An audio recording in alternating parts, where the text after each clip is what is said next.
It's interesting because there was another blacklist. Or maybe it's not considered a blacklist, or maybe it was the news blacklist, but there was a specific website that I knew, ecatworld.com, and you were communicating with somebody else asking why this website had been blacklisted. It's Dr. Rossi. It's about his ECAT, the low-energy nuclear reaction device, which is real. Okay, it works. I've spoken with people who have duplicated the reaction. And Yep. so again, why are they covering that up? Is it just because they think it's fringe? Do they think that everything that science could ever discover and release to the public has already been released? I mean, now you mentioned, the pharmaceutical industry. Do they have relationships with the energy sector and with the pharmaceutical industry? I mean, could that be it? Maybe. The free energy device, and I didn't want to talk about this because I would think that it would delegitimize me somehow, but No. it's such a really interesting story. So what happened is, and it really illustrates how Google is able to do these attacks. Now, people think that it's Google censoring all of these things, but what you have to realize is that Google wants to have an air of plausible deniability in a court setting. So they don't want to be the ones that censor it. What they want is they want someone else to censor it. So this is what they do, and this is my opinion based on the evidence. And what Google does is it allows itself to be vulnerable. It has certain exploits in its software that are known to a group of insiders, and then they let this vulnerability out.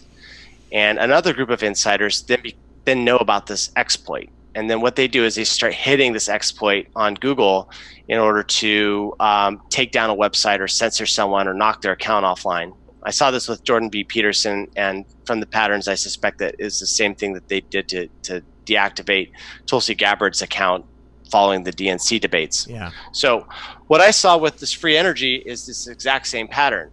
Someone with insider knowledge created a fake URL that pretended that this energy site was talking about the Las Vegas shooting attack, right? So, and it wasn't even like a real URL. It was a fake because it had two subdomains, right? So it was like subdomain www.ecatworld.com/ and I'm just making up terms here, but something along the lines of Stephen Paddock, Las Vegas mass shooting, Like they don't talk about that thing. That there's no way that URL could exist for them.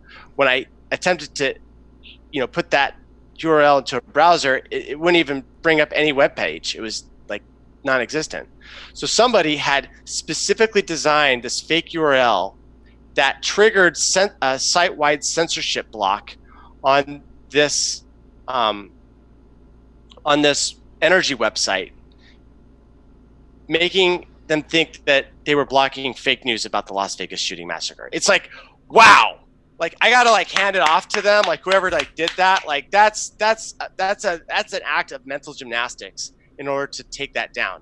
Now the reason why I found out about this was because I just look at that website every now and then. I just happen to see, check in once a quarter or something to see what the new articles are, because it's fascinating, right? And then all of a sudden they're like, hey guys, we're off the Google index and we can't get back on. So we're creating a .org and we're moving all of our website as a mirror and we're moving it all there so we can try to get back in. But they lost all their backlinks because they started having to go new again. They didn't have any backlinks, so they were no longer at the top of the page. Right. Okay. So hold on, someone's trying to call. Decline. Okay. Yeah, wow. So someone with an insider with sophisticated knowledge was able to take down this website. So someone at Google. I don't know if it was, someone at Google implemented the blacklist, but the question that I'll always have is who supplied the data, right? Google is partnering up with the ADL and the SLPC. So they're partnering up with these NGOs that are kind of like Marxist fronts. Yeah. And so it could have been one of them that had recommended this, or it could have been insider. I definitely know that they implemented it with a Google employee.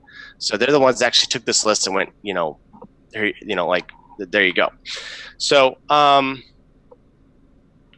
so I got them. I raised a huge thing. I said this could be espionage, And I raised such a big stink about it that Google put the energy site back on. And then I looked into what the energy site was saying. I was like, well, wait a minute. If someone spent that much time to exploit this hack to bring down this energy site, that's a signal that the energy site has something that the powers that be don't want the people to find out. Exactly. So I started looking in and realizing that, oh, wait a minute. Like, they've been replicating this cold fusion technology. I mean, they've always been able to replicate it. Like the biggest lie about the Pons-Fleischmann in like 1989 was that their cold fusion results were reproduced internationally. Okay, now back then we didn't have the concept that the entire narrative was controlled. Right. And so I remember thinking it back, like back in the day, like, I'm like, why is this bunk science if it's been reproduced, right? And I was like young. I was like, 9 at the time. Because I thought that's what science was. I was like, how can they say that it doesn't work if some people have been able to reproduce it? Yeah. Right. Well, it turns out that it was always reproducible, and that they've been hiding this cold fusion technology for a while, and a bunch of military contractors. I think Lockheed Martin has been one of the people that has never stopped developing this technology. Japan's got a research lab. China's got a research lab. And so I'm like, well, wait a minute. If this is real and this is actually happening, I'm going to make a few predictions. My predictions are that Google will want to hedge their bets, and because they have so many resources, they'll create their own cold fusion lab. But because they don't want to contradict the narrative, it's going to be secret. Well, guess what? I found it. I found their cold fusion lab, and I talked to the fucking scientists, and I was like, okay, well, this model that I've got in my head about mass deception is real. So I kind of left that little, but I wanted people to discover that, right? Because I didn't want to just come out and just be like, oh yeah, free energy exists. Like, I put that out there. I didn't disclose it. And then what I did is I dropped hints to Patriot Soapbox, and then they researched it immediately. They found it. They declared like, oh my God, Google's censoring free energy. Jordan Sather picked it up, and now there's another researcher that's looking into this stuff, because I want to get this idea out that like, hey, like we have this technology for like mass abundance. Like, forget the fossil fuel, forget the global warming, like the alarmism, all this other stuff. Like, we've got free energy. That means that we can just throw away all our garbage, and then we'll just use energy to like recycle it by like turning into ash, and then recycling all the ash through chemical separation. And like, now we don't have to have plastics in the ocean. Now we don't have to like do all this drilling. Now we don't have to like, have all these oil wars. Like, it's really like a new age. Yeah. But then I was like, well, wait a minute. Why if this technology existed, why would they do all this stuff with like global warming? And then I started realizing that, man, the rabbit holes on this are just endless. Like, it's so deep. Like, everything that the media is telling us is meant to control us. Yeah. The words that they use are not a free market to search for the truth. It's a battleground where combat takes place. And so I'm seeing the details of this combat taking place on as an insider. And so I'm just like, well, I'm just going to take this, I'm going to file it over here, and when I disclose this to everyone, if I do, then that will be something that people will wake up to. And the more that we can wake up to it, the more we can counter the narratives. So that's the story behind the ecatworld.com. That's incredible. I'm so glad that I found that in there, because I haven't seen any of your other interviews besides Epic Times and then Project Veritas, and you didn't mention it in there. Oh, wow. You came up to that by yourself? I did. Yeah. I mean, I poured over everything last night. I was up late, I was up early, and I went through that list of blacklisted websites, and I was, and then all your communications regarding it, and I was like, well, that's actually a website that I know and I used to go to on a regular basis. So I just got there. That's amazing, dude. Amazing. Mm-hmm. So what happened when you talked to the scientists at the Cold Fusion Research Lab? That is, I'm going to just put all that under confidential at this point. Okay. I think that the scientists that were there were trying to, I suspect that they were being sabotaged, but I'm not really sure, and I don't want to go into the reasons why I believe that, because the person that works over there is really powerful. Okay. And I don't want to draw fire from him or his bloodline. Okay. All right. Well, I hear what you're picking up, what you're laying down. All right, so let's talk about the Hillary stuff. So Google was like one of the major backers of Hillary during the 2016 election. Did you, when you were there, like besides like the documents that you put out, the article that you wrote on Medium, were you like aware at the time that Google was manipulating search results and deleting the search terms that would predict when people would type in Hillary or whatever? Were you aware of that at the time, or was it something that what time frame? Well, like during the election, you know, I mean, like when you started seeing funky stuff happening. No, I thought it was all. I was asleep. I thought it was all conspiracy theory by deranged people that just decided they're just going to believe something or anything because that's just what happens. That's what I believed. Wow. So, well, I mean, for me, that was like that was probably the first thing in regards to all this that really, you know, showed me that Google was directly manipulating things. I believe that it was during the time of one of her seizures, one of her public seizures, tried to go search for Hillary Clinton, you know, seizure or something like that. And absolutely, the only thing that comes up is Hillary Clinton is president. Hillary Clinton is cool. Like there's like 4 things, and they're things that no sane person in their right mind would ever search for. Hillary Clinton is a good person. It doesn't exist, you know? But then you type in Donald Trump, and it's like Donald Trump is you know, any number of you know, expletives or categories that he isn't in, and then I would go to Bing, to Yahoo, and you type in Hillary Clinton is, and it gives you absolutely everything that you're looking for. Right. Yeah, I was asleep when that was happening, and it wasn't until like I started seeing what Google was doing that I started doing my research on Hillary Clinton, and I was like, wait a minute, she has killed a lot of people. Wait a minute, this is real. Wait a minute, why are they saying this is fake news? Wait a minute, she sold 20% of America's uranium capacity to Russia? Wait, why isn't this a huge story? Wait a minute, the guy from the Hoover Institute wrote a whole book on it? And then I was like, wait a minute, how can Shepard Smith on Fox say that this is a deranged conspiracy theory? Like, this has got really credible people and a mountain of evidence. Yeah. And I had a breakdown. Like, oh man, I had so good. I had a really hot girlfriend. I was making all this money, like doing the app that everyone was going to be using on their televisions and their game consoles. And then like I realized that the whole thing is that there's something really evil going on. And I started realizing that I had been manipulated, and I started realizing that the whole thing was basically a godless religion. That's kind of like how I started seeing all this. It's like it's a religious structure. Only the priests can tell you like what's really happening, and you got to listen to them. But they don't look like priests. They're actors on television. Like that's what the structure is. Yeah. And then I just started deconstructing the whole like propaganda model that they were using on everyone. Once I started like becoming awake to it, and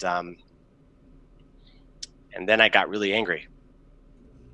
How about this? There was, I believe, through Breitbart, a leaked gathering of Google executives and employees after the 2016 election, where they were all kind of airing these very public grievances, how upset they were with the fact that Donald Trump had been elected. Were you present at that event? No. That happened in Mountain View. Okay. That's where they have their TGIFs, so we can see the live stream. And I saw it because it was like this thing where like people were talking about how people had cried. I was like, no way, did they really cry? And then I watched the video on replay, and I was just like, wow, these people are deranged. Right? Like, Hillary's a monster. Right? Like, has no one told them that Hillary's a monster? Like, how can they be sad that she lost? Like, she's killed 60 people. Yep. She orchestrated the 20% sale of our uranium capacity to Russia, and you're sad that this woman lost the presidency? Come on. Like, at least they should feel neutral about the whole situation. You'd think. So, yeah, they were crying because of President Trump winning the election. They were crying because they thought that he had won because of Russia hacking our election, fake news, and racism from white people. That's what they believed. Sexism, racism, misogyny. It boggles my mind that they could actually believe the Russia narrative. Like, I mean, this whole time I've just been assuming that they knew that this was, not true. This is just a narrative that they're upholding just for the public. But you're saying people in Google actually believe that. I mean, at this point, you're not there anymore. 100%. Most of the people believe that there was a Russian collusion going on. They're like, what? Are 17 agencies of the intel community lying to us? Like, they had all these, like, this echo chamber was just hitting them from every side, saying that it was Russia, that President Trump is illegitimate. That was just being pumped from every direction. This seems like an excellent time to bring up single point of trust, the idea of single point of trust in terms of Google News, where they wanted to develop basically, that echo chamber. Like just one point of view is going to be the, accredited version for news and stuff like that. In terms of them crafting the Google News algorithm and changing things around, I talked about all those websites that are blacklisted, but they have like a tiered ranking system for the news. I mean, can you tell us about that? I mean, like you mentioned Fringe earlier, but I mean, I would imagine there's probably A+, acceptable. I saw that there was like a point ranking system and it had Phil DeFranco on it. Right. So they have kind of an authoritativeness score that they've been applying to these news organizations. Right. And the Washington Post and New York Times are like exceptional. Right. And then alternative health sites would be like at the bottom. Negative.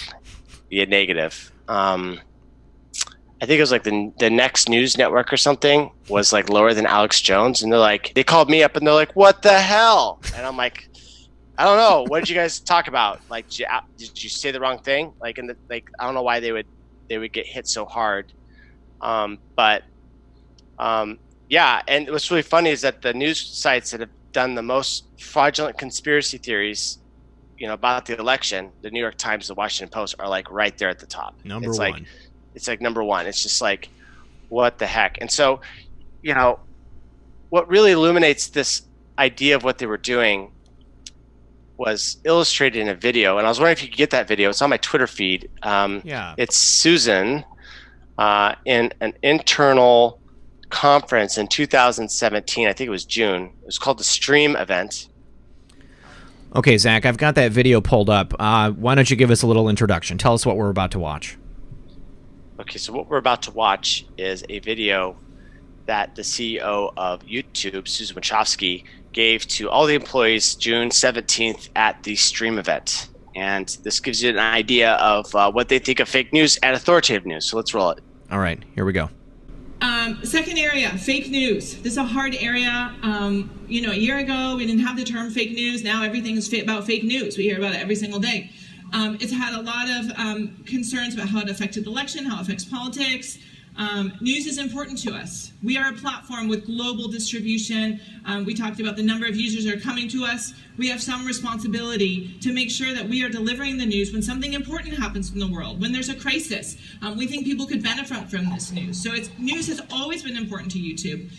We also see people in locations like Syria where their traditional news organizations can't get to, and people are talking about citizen journalism coming out of Syria.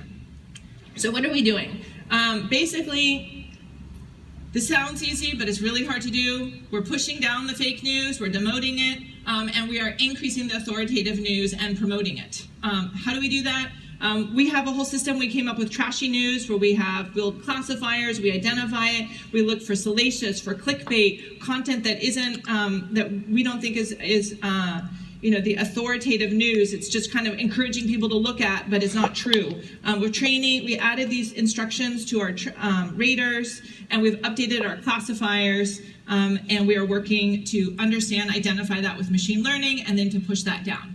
And then we're increasing our authoritative news. We're doing that with things like a breaking news shelf. We're triggering it in the US, in France, in the UK, and more countries coming soon, where we have sources that come from reputable sources. We work with Google News on that to define what those reputable sources are.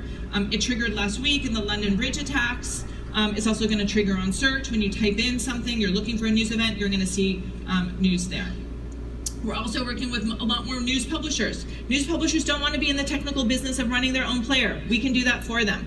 And we also want to get more news players on the platform. We have the goal of getting over 100 new news providers on our platform this year. So Susan mentioned machine learning there. Is there a human element to the decisions of what is or what is not fake news, or is it all an automated process with the algorithm? So what I can describe is that with these machine learning algorithms is that they require data to form their rule set. Okay, so you generate a blacklist of things that you don't like that represent the center point of what you consider to be fake news. You give that to a machine learning algorithm. It goes through, it finds like all the patterns and the way that the words are used and what words are being used, and then it's able to pattern match that against other articles, and certain articles go down and certain articles go up based upon, you know, that center point. And it looks like at this point, and this is just my opinion and speculation, is that CNN seems to be a really strong role in this ranking of news sites, right? Like I think CNN is like the top result that's being returned by Google News for a lot of the news stuff, but they probably use like others like MSNBC. I really don't know, other than like I saw the pattern, or I saw the system that is able to generate these rules, you know, and that system is called machine learning fairness. Wow. You know, one quick thing you had mentioned, or this was spoken about in the Veritas report, the idea of fairness in machine learning, search results for like CEOs, if they want to present the idea that women can be a CEO. So you search for CEOs, and even though it's probably like 75 to 25% male to female, they're going to return a bunch of female CEOs, and that the idea for that is it's kind of universal among the results that they're sending back. I mean, tell us about that. Right. So in the documents, Google stated that even if the results returned objective reality, that could still be classified as algorithmically unfair and would justify product intervention in order to create a more equal and just society. So, what was your question? I'm sorry. No, just explain the idea of that machine learning fairness and how it's implemented. Yeah, so, you know, when you see a lot of these results that are coming up, what they've realized is that actual reality is unfair, and so they need to create a new reality using machine learning fairness. And, you know, that sounds good in theory, and a lot of lefties will be like, well, what's wrong with that? We should be creating a more equal and just society. But, you know, my answer to that is, yeah, well, you know, see what it auto searches for, you know, men can. You know, Google search is now saying men can have babies, men can have periods, men can have babies now. And it's like, okay, well, it sounds good in theory, but they're just trying to seize control and then turn everything into a clown world, right? It's a clown world, right? Like Hillary didn't, like in clown world, Hillary didn't kill anybody. She didn't get elected because everyone's sexist and racist, and because the Russians hacked the election. Men can have babies, men can have periods, women can get drafted. That's actually result returned. You shouldn't be able to search for the constitutional amendment of your country because that's dangerous and problematic. This is clown world. This is what they're trying to do. So, yeah, I guess, sorry, I just kind of went on a rant there because I'm angry about this stuff. It's like, you know, they say that they're not doing this, and then it turns out that they're doing this, right? Like a couple of days ago, Susan Wachowski made a post talking about how the company was all about openness and being able to upload all the stuff that you want. And then the next day, like 2 InfoWars channels got like deleted because they don't like the people, because those people have been unpersoned, and so they can no longer post onto the YouTube. And it's just like, you know, pick a side, you know, and And it's funny because it's like the two-faced Janus from the Greek mythology. And it's just like one side has a really smiley face and it's telling you a bunch of lies, but on the other side it's this like really evil face that's like destroying people's YouTube channels and taking away their monetization because they're speaking too much objective truth. Freedom is slavery. Oh, I mean, man. We are living in 1984 in so many ways. Google is Big Brother. Well, Zak, I think I've just got one final question for you, and this applies to YouTube. Can you tell us about the mechanism and action of the way that YouTube is now censoring videos? I mean, for myself, when I started publishing initially back in December, it's obvious I wasn't on a list or anything, you know? I mean, I would be able to make a video. It would be monetized. YouTube would push it. I had incredible subscriber growth in the beginning because I wasn't being throttled. I wasn't being censored. Right. But then everything changed in February, I believe, maybe late January. And now it's, I'm sorry, my dog. Hold on. Play with your dog. Oh yeah, oh yeah. Muffin, say hi. So, how are they doing this? I mean, I'd imagine that, there's probably something scanning to hear what words I'm saying. I think that it seems like at one point, once I was under the microscope, then, absolutely every video that I put out has to be manually approved by a human.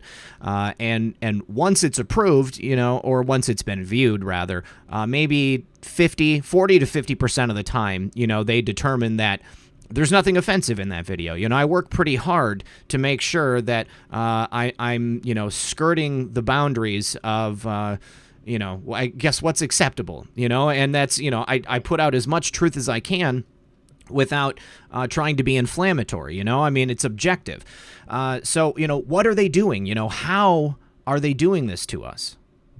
So Tim Pool's a really great way to see like someone dancing around the censorship engine. And you kind of nailed it with the fact that Google is taking every single word that you say in your video and they're creating a text version of it. They're using AI to do a transliteration into a text file, and then they data mine that text file, and then they say, oh, this person's right wing, or this person's like news talk, or this person's like talking about this. And if you say a bunch of bad things in your video, then that will trigger a classification of your video with a certain tag. Right. So I mentioned talk news as an example of a tag, right wing, which was being applied to several content creators that I saw. And this is all happening in a system called Viacom. Okay. And that's the classification view. So it's like the classifications happen and this thing, like you pull it up and you see all the classifications of all the videos. And so, my best guess from what, like, I didn't work in this area. I worked at the YouTube embedded player, but my best guess is that you build up a history of being a problematic channel, and so the triggers get more easily triggered. And so you talk about anything, you release a video, and your threshold is so low to being flagged that it just goes and it just gets flagged. And then what they're trying to do is they're trying to knock off the surge of people when you release a video. Yeah. Right. Like you release a video, the monetization looks like this like graph where it like hits a peak and then it goes off, and then they cut off that 6-hour surge, and then what you get is you get like the tail end of the distribution, and then like your ability to monetize is less. And that seems to be the way that they're hitting everyone right now. And it's ridiculous because you keep on giving it a human review, and the human review is like, oh yeah, this video is like totally fine, right? And the reason why it got demonetized is because of you, right? It's because of the content creator. Yeah. The content creator has been tagged in some way that makes it so that their videos are super easily demonetized. And the thing is that there's also campaigns to put somebody on sort of this like conceptual watch list. And the group that I saw that was really responsible was a group called Sleeping Giants. And you can tell their icon on Twitter because they've got this icon of a fist, but it's like in a rainbow fist. So it's got the Marxist fist in them. So they're front for some Marxist like group, right? So they're going around, and what they do is they've got an inside track to all the advertisers. So when they find somebody that they don't like, what they do is they defame and slander, and they harass the ad people, the advertisers, to drop a channel. Like we've seen with Tucker. Yeah. Yeah. Right. Like it's a huge campaign, and they're not the only ones doing it. They're the only ones that I know they're doing it based on the documents that I provided, with concrete evidence. So, but I know that there's other organizations out there. Actually, that's not right. It's not just Sleeping Giants. It's the ADL. It's the SLPC. Like, obviously, they partnered with Google to do that exact thing. So, yeah, it's these groups, and they're ganging up on the content creators. They're trying to demonetize them, and right now they're just knocking you guys off one by one. It can get pretty demoralizing. I mean, I still have, a core audience of people that watch the videos, but when you put out a video, and I believe that they're doing this on purpose. I mean, like, they understand like the psychological implications when you can really tell that you're not getting the same reach as you might have been in the past. And I think that they're trying to just demoralize people and get them to stop creating content, or at least specific types of content. But it's interesting about Tim Pool, because I sub to Tim Pool. I've been watching Tim for years. And despite the fact that, he is listed as, one of these accounts, that, are targeted, he still has an incredible reach. I mean, his videos, he'll put it out, and within a matter of hours, he's got over 100 or several 100,000 views on a single video, So yeah. I don't know. I mean, it almost makes me think that they're using Tim Pool as an example of what they can do, but then they're still elevating him, so that they can perhaps say, well, look at Tim Pool.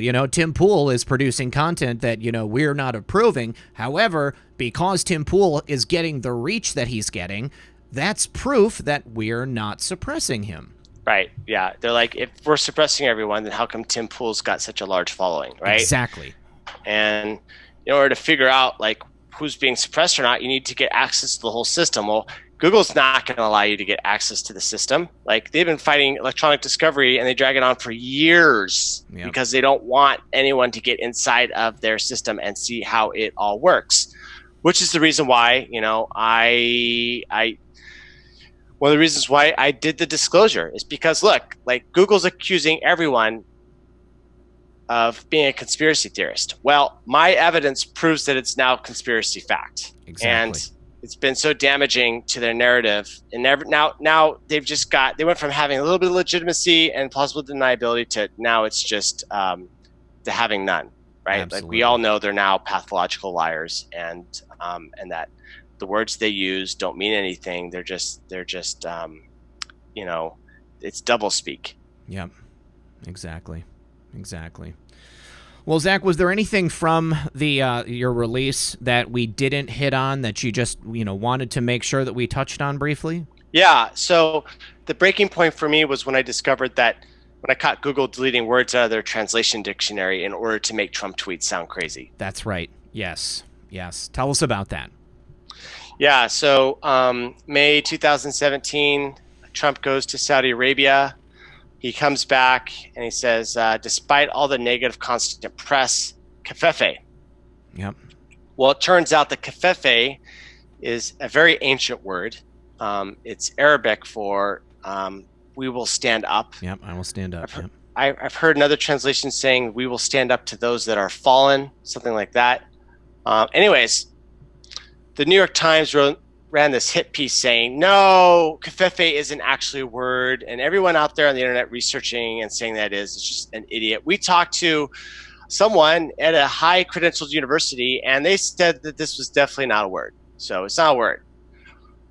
Google took that paper, that article, and they created a design document that said, hey, let's replace this word and let's get it out of our system. And the plausible deniability that they used at the time was the fact that the word was going to be replaced. The translation was going to be replaced from "we will stand up" to a icon of someone going, eh.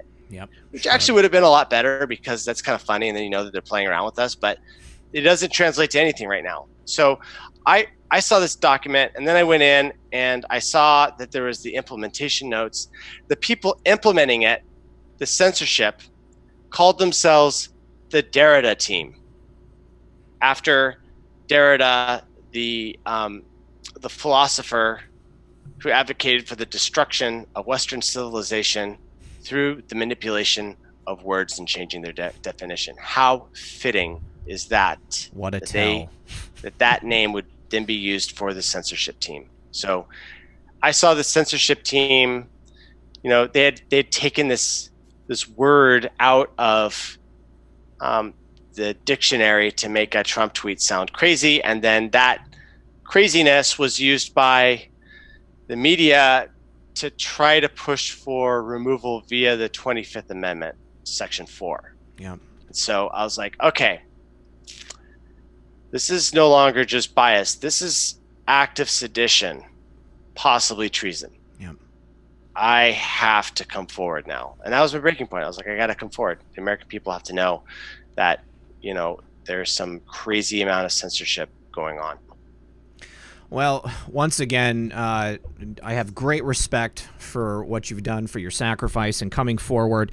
It's not an easy thing, you know. I mean, hopefully people that see this interview, that see other interviews you've done, they will recognize that sacrifice, and you know, you're not excluded from this, you know, community, you know, because you need to be able to make a living. You know, I mean, there has got to be, you know, patriot companies out there that will still be willing to employ you, and, you know, be falling over themselves to employ you. I mean, you're a talented person, very intelligent. There is incredible work to be done. I hope that you end up testifying before Congress. I hope that there is many conversations between you and the DOJ, because if they don't do something about this, then we risk losing our entire way of life. And I don't say that lightly. You know, this is the destruction of Western civilization, you know, on so many different fronts. So, you know, just thank you again for coming on the show, Zak. I really appreciate it. Yeah, thank you for having me on the show. And for the audience listening here, help keep me alive. When I'm in the spotlight, that keeps me safer. And you can do so by going to twitter.com/perpetualmaniac and following me, and see the tweets that I'm doing, retweet them, help me keep a profile that's high. And together we're going to confront this, and we're going to make sure that the internet is free for not only ourselves, but for our collective children. So, all right. Thank you very much for having me on the show and being able to tell my story. I really appreciate it. Okay, thanks again. And thank you, everyone at home, for listening. Please do share this broadcast, like and subscribe if you have not already. Let's get this out there, because the message could not be more important. All right, everyone, thanks for joining me. As always, this has been Red Pill 78. I am the Corruption Detector, and this was your Red Pill News. Good luck, everyone, and God bless.